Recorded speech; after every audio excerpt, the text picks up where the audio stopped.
My daughter was hospitalized, and during that time, my wife started having an affair with her doctor. She justified it by saying that it would help our daughter get better care. It all started one Friday afternoon when my 5-year-old daughter, Lily, who attends kindergarten, was usually brought home by a neighbor's mom. That day, instead of pulling into our driveway as usual, she stopped at the curb and let Lily out. Overjoyed to see me, Lily dashed across the street without checking both directions, a safety rule we had repeatedly emphasized. Witnessing this, I immediately called for help. Within minutes, both an ambulance and the police were at the scene. My wife, to whom I've been married for 8 years, typically works her regular shift at the assisted living facility. On this particular day, the facility's policy mandated that staff lock away their phones during work hours to minimize distractions. Frantic, I called the facility to inform my wife about the accident, only to find out that due to unexpected scheduling changes, all full-time staff were encouraged to take some of their accrued leave to prevent layoffs. My wife had chosen to take her leave that day, yet she left the house in her work uniform, leading me to believe she was at work. This was unusual, as she generally discusses such changes with me, sparking concerns that she might be engaged in private work elsewhere. Despite these thoughts, the reality was that the receptionist at the facility had misled me, which troubled me deeply. Attempts to reach my wife on her cell yielded no response. Her phone went straight to voicemail, which was uncommon when she was off duty. Disturbed by this anomaly, I left a detailed voicemail explaining the situation. At the hospital, I managed all the necessary paperwork for Lily, who remained unresponsive. The emergency doctors, worried she might be in a coma, ordered immediate x-rays and an MRI. As time ticked by without any word from my wife, my anxiety intensified. Finally, approximately an hour after her usual shift ended, my wife returned home, unaware of the unfolding crisis. I noticed that she smelled freshly showered, carrying the same fragrance she usually had after her morning routine. Immediately, I sensed something was off, though I couldn't pinpoint exactly what. It was just another small detail, yet it added to the growing list of inconsistencies. Now more than ever, I was certain something was amiss. When I questioned my wife about whether the receptionist had relayed my message, she explained that she received it later because she had been busy helping a patient who needed transferring to Central Hospital while I had been at Mercy Hospital. I had suspicions she was being untruthful, but I refrained from pressing the issue. It wasn't the right time or place. That day, 2 people had deceived me, and I was determined to uncover the reasons behind these discrepancies. What had begun as an ordinary day had spiraled into a sequence of lies and inconsistencies. One thing was clear: my wife was not behaving as she usually would. After Lily began to regain consciousness from the tests, the doctors decided to keep her overnight for observation, concerned about the duration she had been unconscious. Around 10 p.m., once she had fallen asleep, we left for home, stopping at a fast food drive-thru for dinner. After our meal and a cold beer, we went to bed. The following day, we received the all clear for our little girl to come home. Thankfully, she hadn't sustained any serious injuries. Upon our arrival at the hospital, our family doctor, Dr. Mark Harris, was there examining Lily. His thoroughness impressed me. Before we left, he advised us to schedule a follow-up appointment in 3 weeks, cautioning that complications related to the accident might surface later, and without proper monitoring, they could go undetected. He stressed the importance of vigilance, especially with young children. Once we were back home and settled, I broached the topic of her day again. Her response was still unsatisfactory. Normally, she would mention if anything notable had happened at work or if a new patient had been transferred. These small snippets of daily communication were conspicuously absent. It might have seemed minor, but these missing details were accumulating, sketching a troubling pattern. Whatever my wife had been up to that Friday, it was evident she wanted to keep it hidden from me. I began to reflect on the past few weeks, wondering if I had perhaps done something to upset her. My wife tended to hold on to grudges if she felt slighted, a trait she carried for weeks at a time. We were high school sweethearts. I had been smitten with her since junior high, and she was the only one I ever truly admired. Despite breaking up 3 or 4 times over the years, we inevitably gravitated back to each other. Her curiosity often led her to new interests, which sometimes prompted these separations. I chalked up these phases to youthful exploration, assuming she would eventually move past them. Our breakups usually stemmed from her fascination with new people or hobbies. In high school, I was on the soccer team, and she was a cheerleader, both of us well known and seemingly perfect for each other. However, we parted ways in our senior year as I couldn't envision a future together. Post-graduation, I began a career at the fire department, advancing through the ranks while she earned her nursing certification. Fate brought us back together after I sustained an injury on duty, and 6 months later, we were married. By the time she became a registered nurse, our daughter was 2. Described by many as caring, my wife had shoulder-length brown hair, hazel eyes, and a striking figure, making her well-loved among acquaintances. Strangely, throughout our marriage, we managed to avoid any significant disputes and had even started discussing the possibility of enlarging our family. That Sunday, we were gearing up for a barbecue hosted by a colleague where we planned to bring our daughter along. We prepared by wearing our swimsuits beneath our clothes, with each of us responsible for bringing certain items. En route, I stopped by the grocery store to pick up premium hot dogs and buns, enough for about 20 people. These weren't ordinary hot dogs. They needed to be boiled before grilling to maintain their juiciness and enhance their rich flavor. I stumbled upon these Smokies by chance, and their unique taste made them a favorite of mine. My method of preparing them had turned them into a crowd pleaser at gatherings, often leaving us with more meat than bread. That day, unnoticed in the kitchen, I meticulously boiled the hot dogs until they plumped, then carefully dried them off before grilling. Meanwhile, my wife was outside conversing with our host, Claire, who managed the HR department at their workplace. They watched our daughter and Claire's son splash around the pool with other children. I wasn't too focused on their discussion until the tail end caught my attention and struck a nerve. What I overheard rocked me to the core, shedding light on the underlying issues. Dr. Mark Harris, the well-liked doctor who used to make weekly visits every Friday to check on his nursing home patients, only seems to show up when you're working, Claire pointed out. It's led some of us to wonder if there's more to it than meets the eye. Is there something I should know? Claire prodded. No, not really, my wife responded, her voice uneasy and her face evading the subject, a clear sign she was hiding something. Her usual composure slipped, revealing discomfort about the situation. Now it was apparent why both her and Dr. Harris's Friday routines had altered. We're just professional colleagues, my wife insisted to Claire, though her explanation fell flat. He values the comprehensive reports I prepare about his Alzheimer's patients' behaviors, which helps him manage their care more effectively. That's not the chatter I hear around the office, Claire countered sharply. Whatever is happening, make sure it stays strictly professional. Otherwise, these rumors could escalate. I'll address it with him the next time we meet. I need to check on Lily now, my wife said, excusing herself to attend to our daughter by the pool. Under my breath, I muttered about her deceit. She didn't have a doctor's appointment next week. Claire caught my comment and turned to face me, her expression growing solemn as she grasped the gravity of the situation. Something was undeniably amiss, and today's revelation was a piece of a puzzle I hadn't seen before.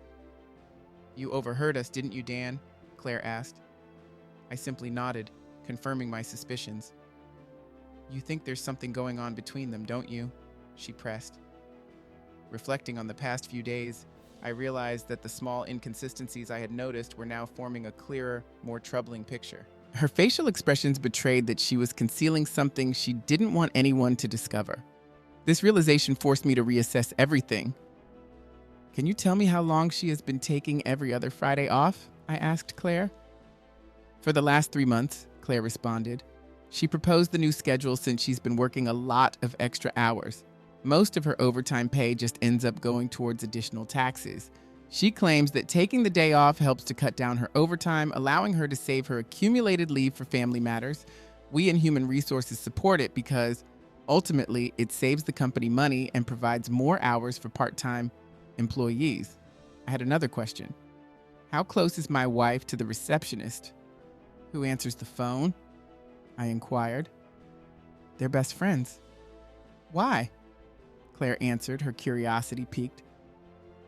When I called about Lily's accident on Friday, the receptionist told me my wife was taking accumulated time off because it was slow and management had asked all full-timers to do so to avoid laying off part-time staff.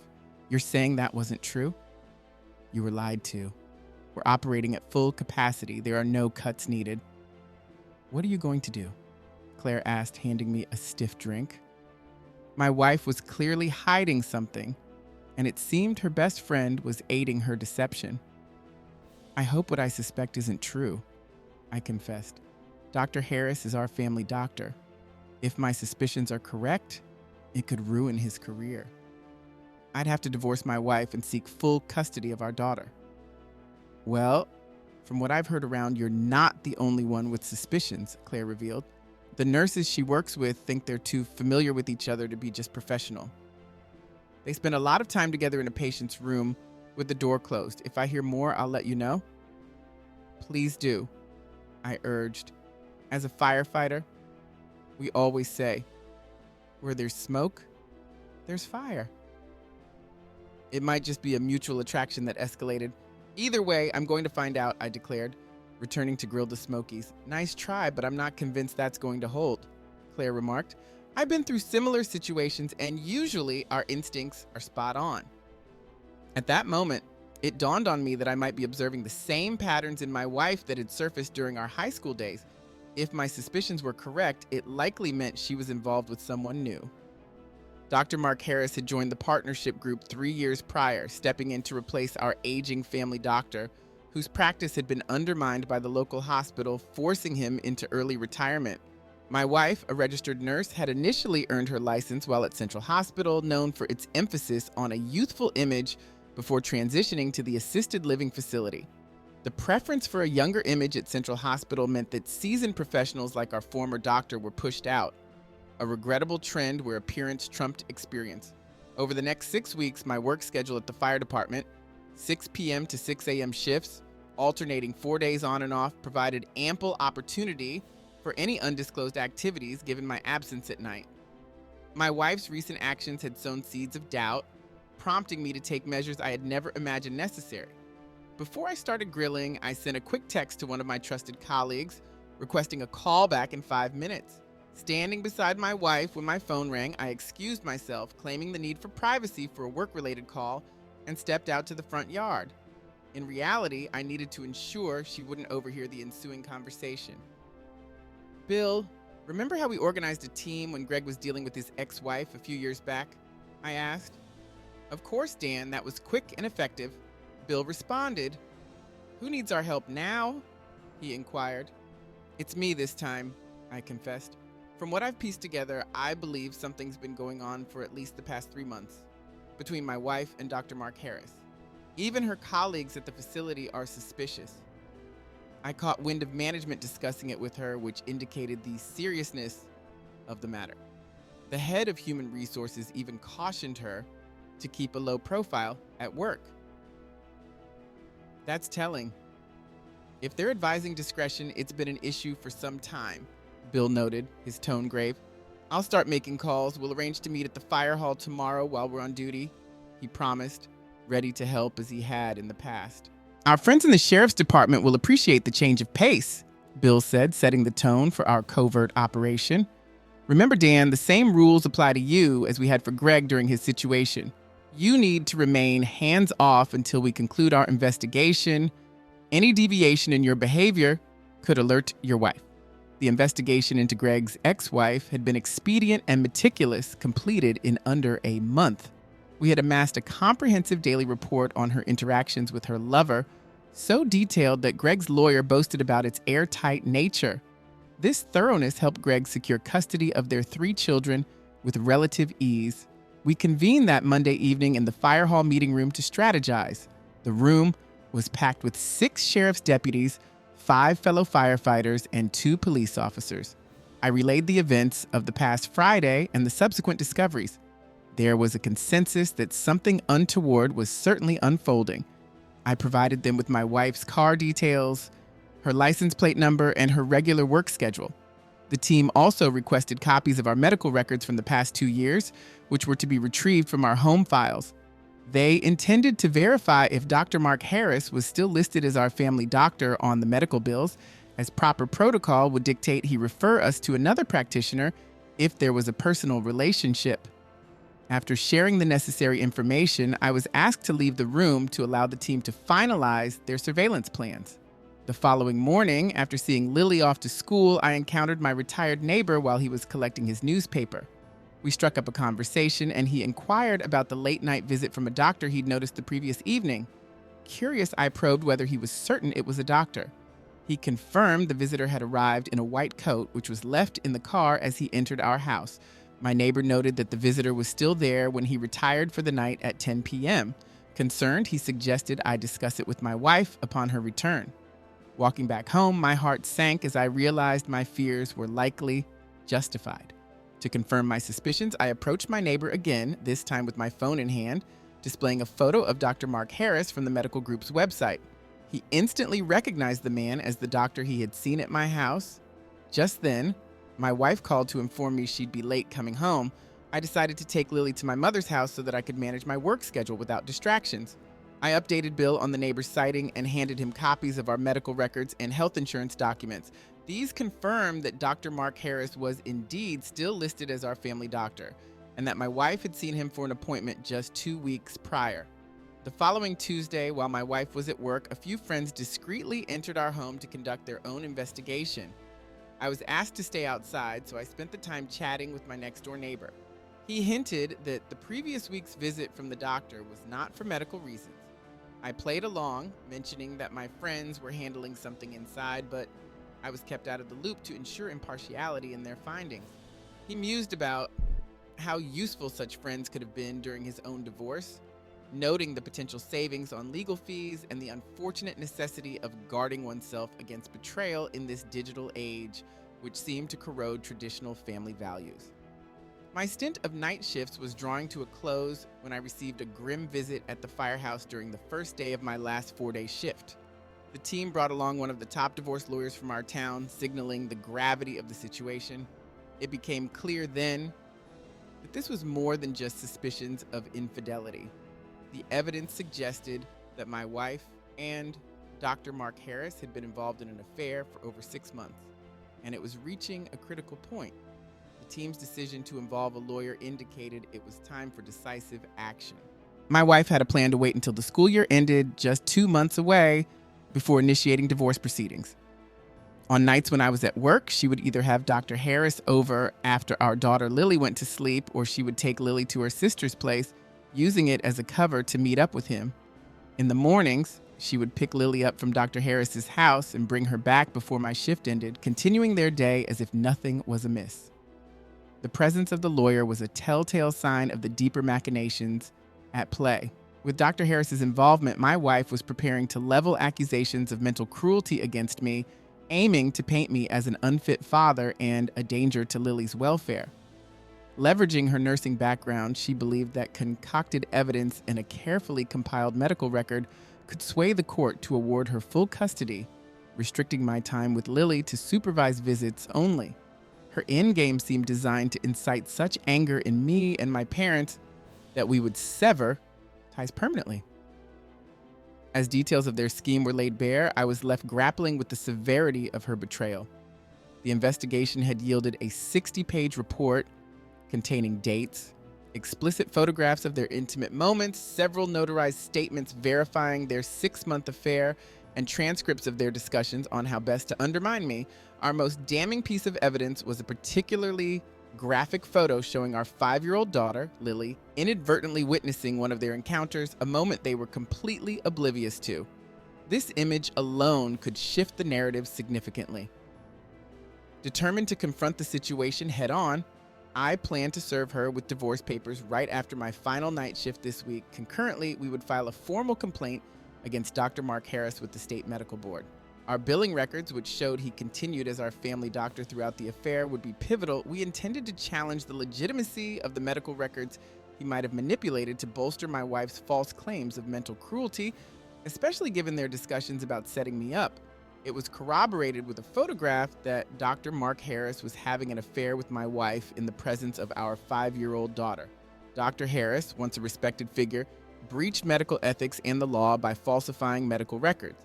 I plan to submit a copy of the divorce petition to our local child services, along with a letter explaining that I am taking my daughter out of town. This move is intended to allow them to conduct their investigation without my presence as a precautionary measure. The state's Child Services Department takes allegations of familial crimes against children very seriously. They, along with two other agencies, will receive an 8x10 photograph of my daughter witnessing the affair, underlining the gravity of the situation. Following this, I'm scheduled to begin a 3-week vacation already approved by my superiors. One of the chiefs at the fire department was there when I called my retired parents to propose using their RV for this period. I explained I needed their support and would handle all expenses. They were puzzled by the urgency but agreed to help, and I promised a detailed explanation en route. My new lawyer was initially taken aback when I suggested temporarily transferring my parental rights to my parents until the divorce proceedings are resolved. He concurred it was a prudent step under the circumstances, especially if my wife had preemptively contacted Child Services. This would demonstrate that my daughter's welfare is my utmost priority. My lawyer assured me he would prepare the necessary paperwork, but emphasized the importance of getting it notarized within 24 hours after serving the divorce papers to my wife. Just after my final night shift, I returned home in time to bid my wife a routine farewell as she left for work. She offered a casual kiss on the cheek before departing. Once she was gone, I immediately contacted the sheriff's department to notify the school principal of our situation and the need to temporarily withdraw my daughter from school.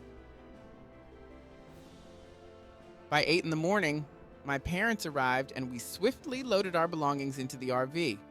By 9, we were on the road. Out of due diligence, I called Claire to inform her of these developments. She assured me that since her last conversation with my wife at their workplace, their interactions had remained strictly professional, quelling any lingering rumors. I disclosed that I had gathered definitive evidence of the affair between my wife and Dr. Harris, spanning at least 6 months. Consequently, I arranged for legal documents to be served to her at her workplace later that day, with Claire agreeing to act as a witness and keep me updated on the proceedings. After making these arrangements, I joined my daughter in my parents' spacious RV, and we began our departure from town. I handed my mother an envelope filled with all pertinent legal documents, urging her to read through them carefully. "What's all this about?" my father inquired as we drove away. "I've just discovered that my wife plans to divorce me at the end of the school year," I explained.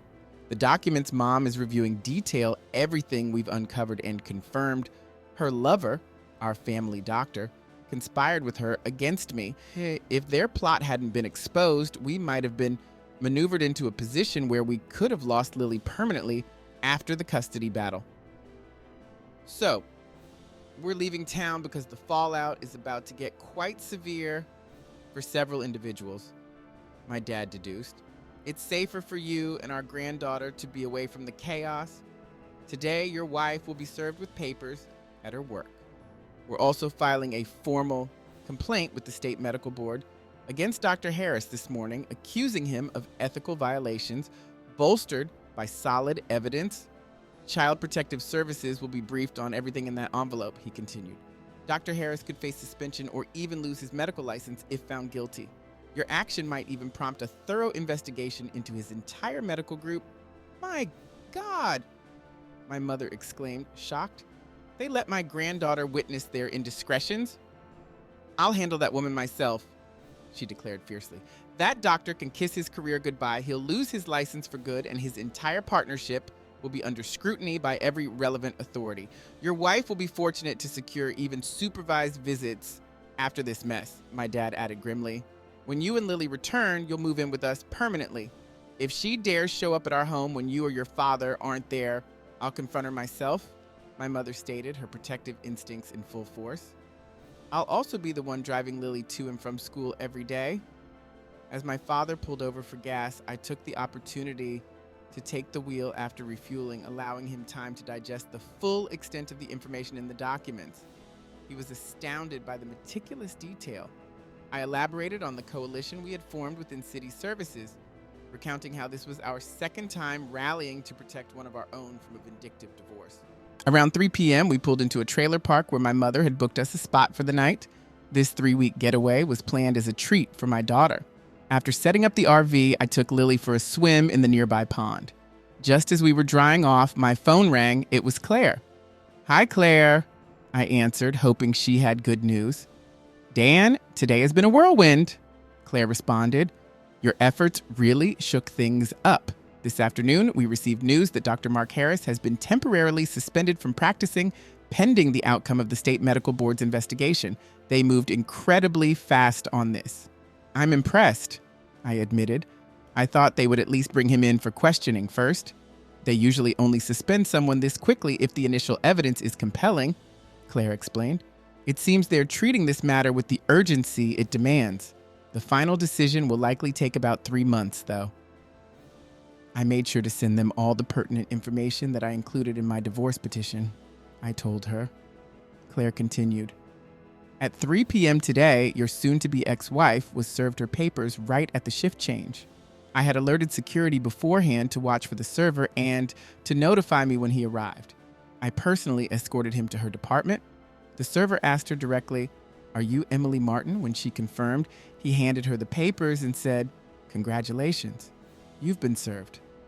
When she opened the envelope, the first item was the photo of her and Mark together with Lily in the background. Claire recounted. She screamed, "Oh no," and then fainted. My lawyer made sure that was the first thing she saw. That's quite the reaction. I chuckled, feeling a mix of relief and vindication. Do you know if the state also received a copy of that photo?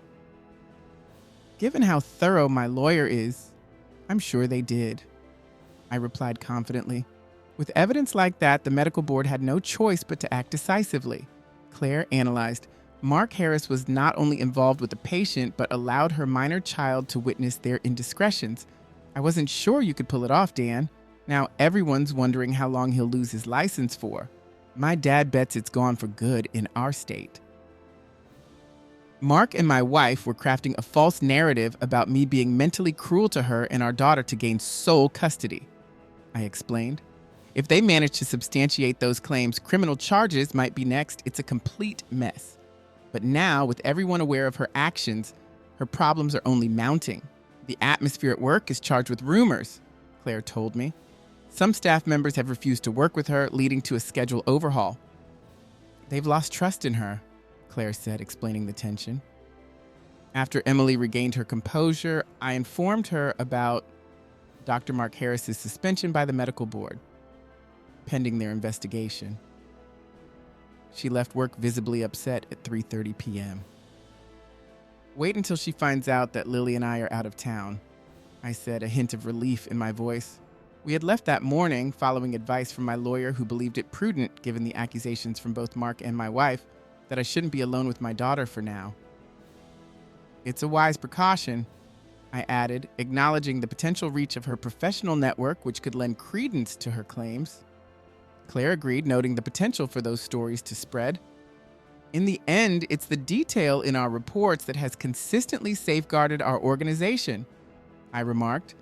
We promised to keep each other updated and said our goodbyes. My parents were astounded by the unfolding events, as if fully grasping for the first time the extent of the scheme my wife and Dr. Harris had concocted. Mom, can you find the address of the nearest notary in your notebook for us tomorrow? I asked. She was puzzled. Why do you need that? I explained that the lawyer had prepared documents temporarily, granting them my parental rights, which needed to be signed and notarized by 3 p.m. the next day.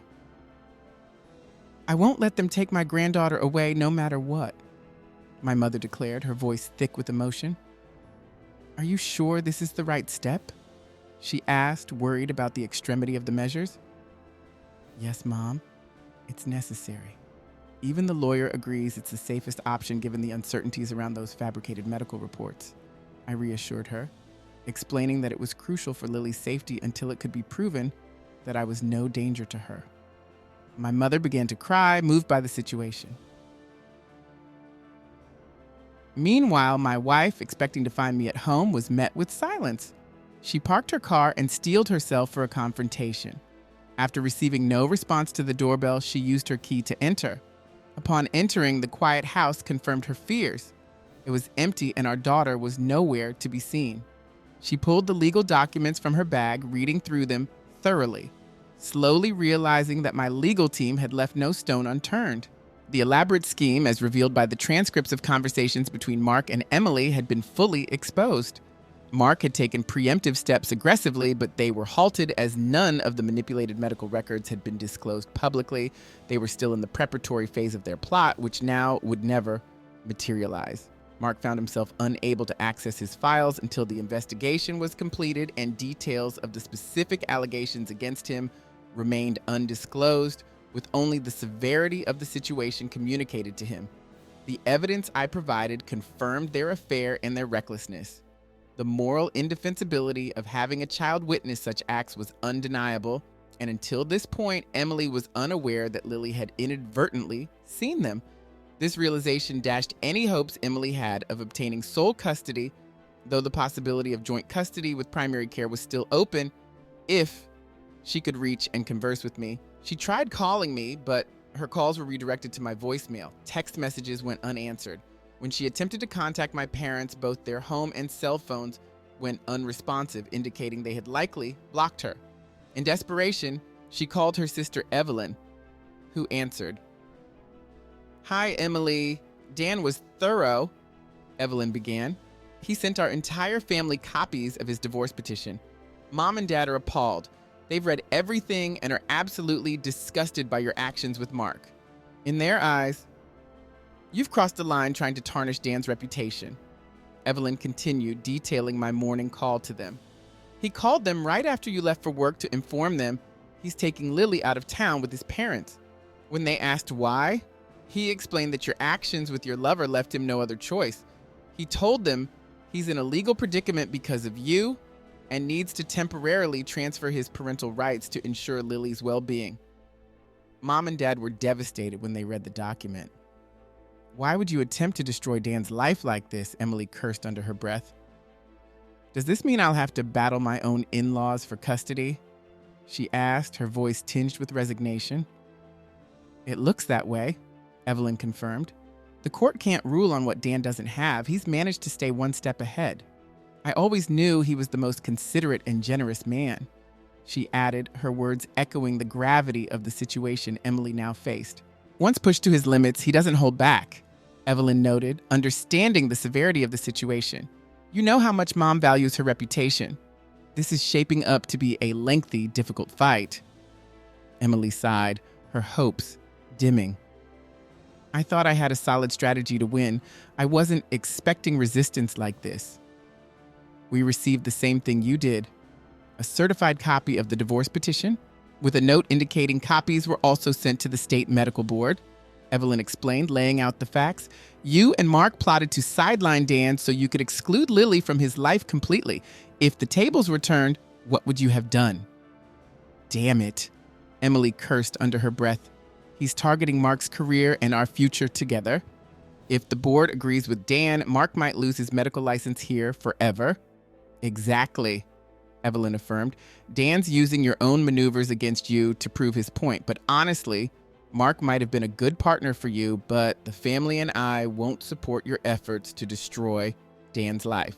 Stay away from us until you sort this out." Emily was stunned to realize that her husband had thoroughly outmaneuvered her, and even her own family was distancing themselves from the turmoil she had caused. The shock of being served unexpectedly was overwhelming. She spent the whole night piecing together how their careful plans had come undone. Meanwhile, Mark Harris had endured a grueling 4-hour meeting with his partners, who decided to buy him out to limit the fallout from the investigation on their practice. Blinded by the uncertainty of who exactly had levied such serious allegations, they acted decisively. Mark accepted the buyout, planning to start anew once the dust settled. Emily's phone vibrated with a new message. It was a text from me stating bluntly that I was too angry to engage directly and that she should communicate only through our lawyers. Overwhelmed by the finality of my words, Emily broke down, realizing any chance to negotiate or reverse the situation had slipped away. Just then, I was leaving the notary's office with my parents after finalizing the transfer of my parental rights. It cost us a little extra to have the documents scanned and sent to my lawyer right away. As we were about to leave, an unexpected call came in from our family doctor's office. The state had arrived with a court order to seize medical records. Although my name was initially omitted, the nurse on the phone asked if I would authorize the release of records pertaining to both my wife and myself. Mom had organized our trip with great attention to detail, ensuring there was something enjoyable for Lily to do each day, reminiscent of the vacations we had during my childhood. We arrived at our campsite early again, and with the humidity at a tolerable level, Dad and I decided to grill our dinner outside. Just as we were setting up, Mom informed me that Claire was calling on my cell phone. I took the phone from her and answered. "Hi, Claire," I greeted her, curious about the reason for her call. "I'm surprised to hear from you so soon." "It's been quite the eventful day over here, thanks to your actions," Claire responded with a light chuckle. "Emily had a meeting with state officials this afternoon. It lasted about an hour. We had our on-staff notary there to record, witness, and verify her statement." "That's interesting," I remarked. "Is there anything else I should be aware of?" After her interview, Emily mentioned she's facing a full review by the nursing board because of her conduct, Claire explained. "She's likely looking at 6 months of probation." "How will this affect her employment?" I asked, concerned about the implications. "Since the incident didn't occur on our premises, it won't impact her job significantly," Claire replied. "However, she'll be under close observation and will require her to report any unusual activities over the next 6 months. If she does end up on probation, we'll likely assign her to night shifts." I couldn't help but chuckle, knowing how much Emily disliked working nights due to the impact on her social life. I shared with Claire how my parents and I were making this time special for Lily. After a brief conversation, I promised Claire dinner once I was back in town. During our supper, my mother inquired about Claire. I confessed that I didn't know much about her, other than that she was a single mother around my age with a son slightly older than Lily, and I wasn't even sure if she was married. Claire and I maintained contact for the rest of our trip. On the day before we were due to return, I called my lawyer to arrange for access to my house so I could collect my belongings. That's when I learned that Emily had moved out, taking her possessions and now living with Mark. Consequently, we cut our trip short by a few days to handle the situation. Returning to town early on a Friday morning, my parents found humor in the situation and dropped me off at my house, taking Lily to our new place first. I busied myself with mowing the lawn, during which a neighbor offered me a cold beer, commenting on the clever handling of our public marital breakdown. I spent the morning securing the house by calling a locksmith to change all the locks, addressing the chaos Emily had left behind. I phoned my mom to check if she needed anything from the house. She only requested Lily's and her own essentials. Everything else could be sold with the house. I collected any leftover canned and frozen foods and donated them to a local food bank, then returned to clean out the refrigerator. Mom insisted on laundering all the clothes, concerned they might have been tampered with. Around 4 p.m., I reached out to Claire. She picked up immediately. "Hey, Dan, you're back in town," she exclaimed. "When did you get back?" "This morning," I replied. "I've been busy cleaning the house to prepare it for sale." I was wondering, "Would you and your son like to join me and Lily for dinner if he's around?" I asked. "We'd love to, but he's staying with my mom this weekend. I'm free, though," Claire responded. "Great. I'll leave Lily with my mom and pick you up at 7. How does Red Lobster sound?" I suggested. "Red Lobster sounds perfect," she agreed. I dressed up a bit for dinner, opting for a nice shirt, dress pants, and slip-on leather shoes. We enjoyed a prompt seating and a pleasant meal at the restaurant. During dinner, I learned more about Claire. She had never married and was raising her 7-year-old son alone. Her father had also been a firefighter, which gave us more common ground. My return to work was set for Sunday, and no decisions had yet been made by the state regarding Emily and Mark. The consensus was that the longer the process took, the grimmer the outlook for them. After dinner, Claire and I took a stroll through downtown, enjoying the evening ambience. I returned to my parents' place around 11 p.m., where my mom, ever the night owl, was still up. We chatted about the enjoyable evening before I retired for the night. The lawyers had finalized the division of assets, and we listed the house for sale. Things were gradually progressing. 3 months after the separation, the state medical board ruled against Dr. Mark Harris, finding him guilty of multiple ethics violations, primarily for altering medical records for personal gain. His egregious actions to undermine my life to be with Emily resulted in the permanent revocation of his medical license. Claire broke the news to me early one morning, interrupting my sleep during a stretch of night shifts. Despite being exhausted, The news invigorated me, and I couldn't go back to sleep. My parents were thrilled when I shared the update. The next day, as I dressed semi-formally, my mom inquired about my plans.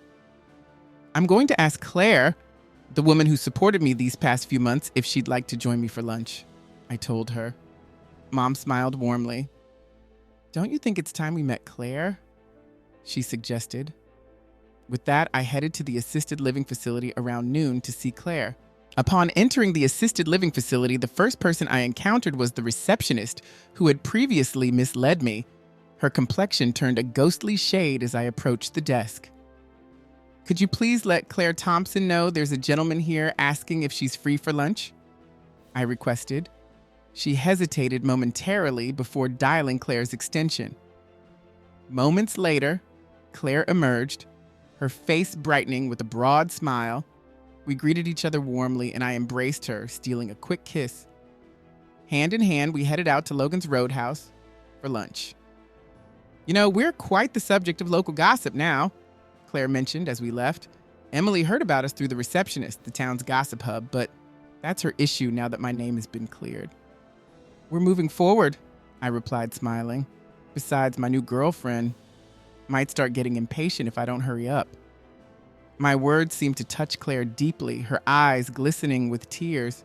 What was planned as a quick lunch extended to over 2 hours of heartfelt conversation. After dropping Claire off, the receptionist couldn't resist informing Emily about how happy and in love Claire and I appeared. Emily's troubles were mounting. That evening, the local news aired a segment revealing how Dr. Mark Harris and Emily had conspired against me by tampering with medical records. The fallout was swift. By the week's end, Emily was placed on probation for a year by the nursing board. Adhering to policy, Claire shifted Emily to the graveyard shift. Tensions in Emily's relationship with Mark escalated, particularly as she grappled with an unexpected pregnancy. Mark struggled to find a new position in his field and eventually accepted a job as an orderly at a veterans home, also on the graveyard shift. The culmination of these events coincided with my final night of a strenuous 4-day stretch. When I arrived at the station, I was surprised by a celebratory banner and discovered someone else had covered my shift. Claire, her son, her parents, our captain, my parents, and my daughter were all there to celebrate my promotion, which had been delayed due to the recent upheavals. This promotion marked a significant change. No more rotating shifts. I was now in a junior management role, working a consistent weekday schedule with weekends free. During the celebration, I overheard Bill Thompson, Claire's father, hint to the captain that he might soon be my father-in-law. It was a statement that suggested a hopeful future as we planned to visit Judge McAllister in the coming weeks to formalize some decisions. The settlement terms were finalized, and my divorce was officially granted on the grounds of adultery. Mark Harris vanished abruptly one night, leaving Emily to face her pregnancy alone.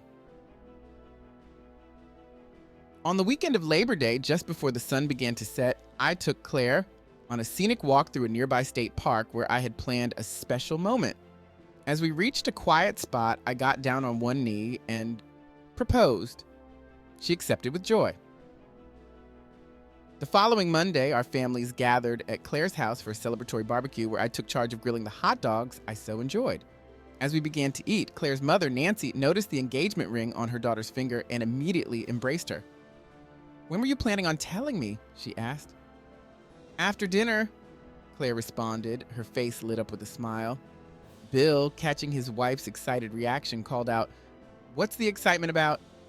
"Nothing much, Bill. Claire and Dan just got engaged. They're getting married," Nancy joyfully announced, to everyone's delight. We celebrated our wedding a week before Halloween. As for Emily, she was granted the right to see Lily only under the supervision of her parents. What remained unknown to many was that I had legally regained full parental rights. Emily now faced the daily reality that one of her supervisors was her ex-husband's new wife, which did little to improve her disposition.